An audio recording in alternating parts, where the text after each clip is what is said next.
Hello guys, പുതിയൊരു വീഡിയോയിലേക്ക് എല്ലാവർക്കും സ്വാഗതം. നമ്മുടെ മാമാട്ടിക്കുട്ടി മാമനെയും അതുപോലെ തന്നെ അശ്വതി അച്ചു ചേച്ചിയെയും രക്ഷിക്കാൻ പുതിയൊരു രക്ഷകൻ അവതാര പിറവി എടുത്ത് വന്നിട്ടുണ്ട് ഗൈസ്. 7 കടലും താണ്ടി നമ്മുടെ കടൽ മച്ചാൻ രംഗത്തിറങ്ങിയിട്ടുണ്ട്. മാമാപ്പണിയുമായിട്ട് കടലീന്ന് ഇവൻ കെട്ടി എഴുന്നള്ളിയിട്ടുണ്ട്.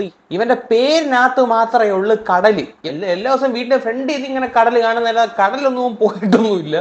പിന്നെ ഇവന്റെ കടൽ മച്ചാൻ എന്നല്ല ഇവന്റെ പേരിടുന്നത്, മാമാ മച്ചാൻ എന്ന് വല്ലതും പേരിടേണ്ട അവൻ ആയിരുന്നു. കാര്യം അമ്മാതിരി മാമാ പരിപാടിയാണ് ഇവൻ നടത്തിക്കൊണ്ടിരിക്കുന്നത്. സംഭവം എന്താണെന്ന് വെച്ചാൽ, സൂരജ് പാലാക്കാരൻ, ട്രൂ TV നടത്തുന്ന സൂരജ് പാലാക്കാരൻ, പുള്ളിക്കാരൻ ഈ പറയുന്ന നമ്മുടെ മാമാട്ടിക്കുട്ടി മാമന്റെയും അതുപോലെ നമ്മുടെ സ്വന്തം അശ്വതി ചേച്ചിയുടെയും ഒലീവിയ ഡിസൈൻസിന്റെ വീടിന്റെ ഫ്രണ്ട് ചെന്നിട്ട് അവിടെ മുൻപ് വർക്ക് ചെയ്തിരുന്ന പെൺപിള്ളേരെയും വിളിച്ചോണ്ട് ചെന്ന് അതിന്റെ ഫ്രണ്ടിൽ നിന്നൊരു വീഡിയോ എടുത്തു. അത് നല്ല രീതിയിൽ ആൾക്കാർ ഏറ്റെടുക്കുകയും ചെയ്തു. സോ അതിനുശേഷം ഒരു കോംപ്രമൈസ് ചർച്ചയ്ക്ക് നമ്മുടെ മാമാട്ടിക്കുട്ടി മാമന്റെ മാമാമച്ചൻ എന്ന് പറയപ്പെടുന്ന നമ്മുടെ കെടൽ മെച്ചൻ ട്രൂ TVയിലെ സൂരജ് പാലാക്കാരനെ കോംപ്രമൈസ് ചർച്ചയ്ക്ക് വിളിക്കുന്ന ഒരു വോയിസ് ആണ് ഗൈസ്. നമുക്ക് ആദ്യം ആ വോയിസ് ഒന്ന് കേൾക്കാം.